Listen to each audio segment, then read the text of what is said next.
Hey guys, what's up? My name is Anthony, and welcome to another edition of Being Sports Talk. So today, I want to talk about the acquisition of the Giants getting Isaiah Simmons. There are some points that not a lot of people have mentioned that I want to mention. It's kind of, I've been making videos now. We're doing sports talk. I took about a year gap, I guess. I'm not really posting that much, but still kind of posting every once in a while.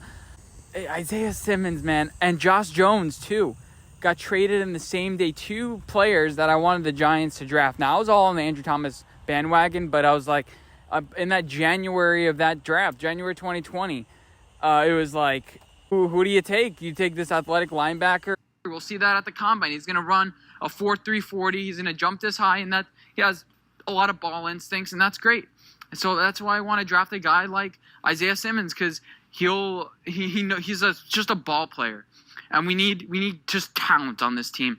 We need to retain Leonard Williams. Let's try not to get rid of him. Obviously, the point that a lot of people have been making, that it's true. You have to realize what position you are, and you have to do that. You have to pursue it 100%, because, master of none, and then you just don't know what your identity is, and all of a sudden you get lost. You can do so many things, but what really can you do? Why are you valuable? Because you can find somebody that can do every single position, especially in the NFL. But what's really puzzling to me is that he wanted to get away from linebacker, but that's what the Giants seemingly want them to do. Now, Brian Daboll is going to say, we're going to bring him in here, and we're going to do whatever. It's just kind of coach speak. We're going to bring him in here. Yeah, you really traded for him. I guess you have to come with that mindset, but you really traded for him, and you had no idea how you're going to use him. Come on. I guess you're not going to pigeonhole yourself if you realize he's better at safety, whatever. But he said he wanted to be safety, and that's why the Cardinals cut him. Now, I wouldn't lie. I watched one film breakdown on him. I watched some highlights. I'm not like the arbiter or whatever, Joe Shane, whatever. They know obviously way more than I do. That's why I'm making YouTube videos, and I talk about the weather for a living. It's interesting to see, because obviously the big comparison is Hassan Reddick to Isaiah Simmons. A bunch of Cardinals fans are hoping that it won't become another Hassan Reddick. But the thing is, Hassan Reddick was an edge, and he was flashing in his last year. And Isaiah Simmons wasn't really used in that role. I heard he only had 200 pass rushing snaps out of the 2,000 total snaps plus that he took over the past few years.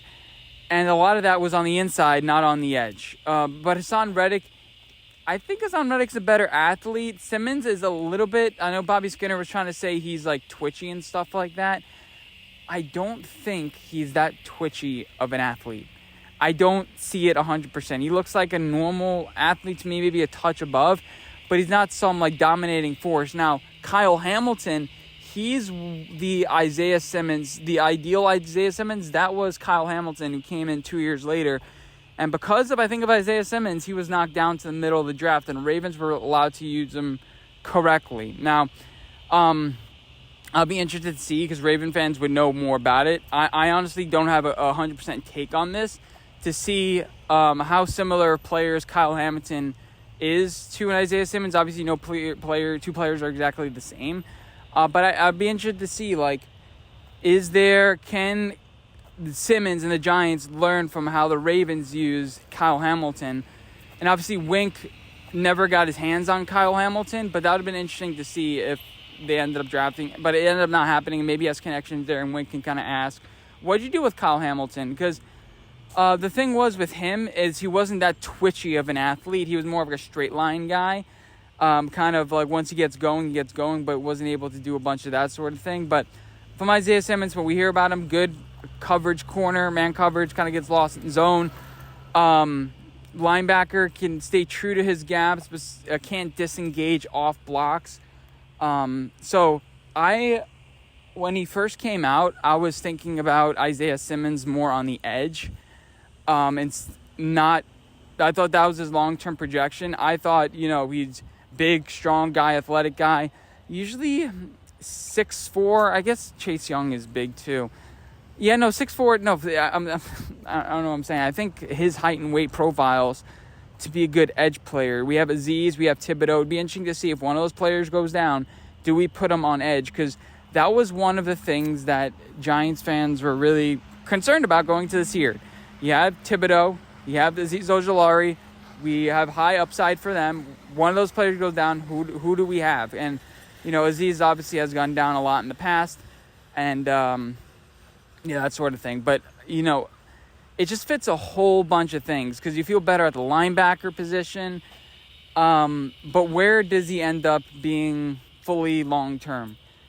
I am very curious because initially I thought edge. I voted in a poll that said, I thought just because I had that just thought of the Giants continuing to use him on edge, but only like 5% of Giants fans want to see him or think he's going to play out edge. And I think that's because of Thibodeau and Ojulari. But they're going to use his NASCAR packages, kind of like, what we thought of Ellerson Smith. He ended up not developing. We had him, O'Shane Simmons ended up not developing. So he's going to be very useful in that edge room. He's going to be very useful in not so much special teams. And I say that because it looks like Cam Brown is going to get cut. So he's taking a roster spot, I think, away from Cam Brown, which is good. They got drafted in the same year. And 7th round pick, like how the mighty have fallen. And it's kind of funny because, what would Zach Wilson or Trey Lance go for? If you're not really valuable, then why would I trade really anything for him? So I'm glad that we got him. There were rumors last year around the trade deadline that we'd get him. Obviously, the loss of Gerard Davis hurt our team, and it's kind of like a blessing in disguise because we got him. A lot of people think that he's going to take Tony Jefferson, but I think he's just too big to be a slot corner. Maybe you can have him as a will linebacker, a weak side linebacker, covering tight ends. And I don't know the X's and O's football, so if I say something incorrect here, I actually don't know 100%. But you have him covering tight ends on the weak side. I think the strong side is run defense. And I think he can engage as far as the run game. There's still a lot of that to work for, but Wink Martindale will be able to get his hands on him, and that's a good thing. But I don't think that he's going to be Hassan Reddick. Hassan Reddick is more twisty, fast. He showed promise. And also the fact that the defensive coach for the Eagles, Gannon, I think, he was around when I think the Eagles acquired Hassan Reddick, or he at least was around for 2 years with Hassan Reddick. So he didn't see that future with Isaiah Simmons. I don't think it's just about Isaiah Simmons being disgruntled, but I think Isaiah Simmons is going through like a identity crisis because in the beginning he's like, I can do everything. He was a prideful on that. And it's kind of like me with work now. You want to be able to do a whole bunch of things, so you could take any job. So somebody looks at you as an employer and says, oh, they can do a whole bunch of things. But what do you do that's special? That's, third down and, you need to stop or whatever. What do you do that's special? And you need to have that, trump card or whatever because, you can be versatile all you want. In my business, that's overall, I think, good to be good at a whole bunch of different things. But what do you do that's great? And, I mean, this coaching staff was able to do a lot with, was able to do a lot with Landon Collins, Tony Jefferson, guys that were older. Isaiah Simmons is only 25.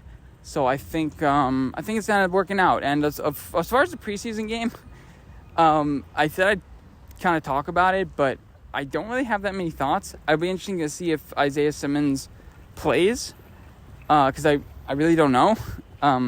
It's just a couple days in. He's getting his feet wet, doesn't even know where the bathroom is.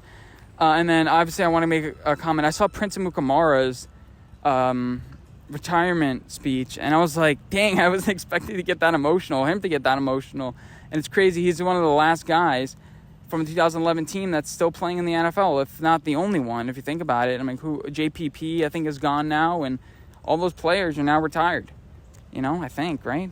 With Justin Pugh wasn't on that team. I think we drafted him in 2013, so Prince was probably the last guy. I'm not even sure if he played a lot last year either, and there's been last year during the playoffs, there was this thought, what if the Giants go on a Super Bowl run? Then they're blown out by the Eagles.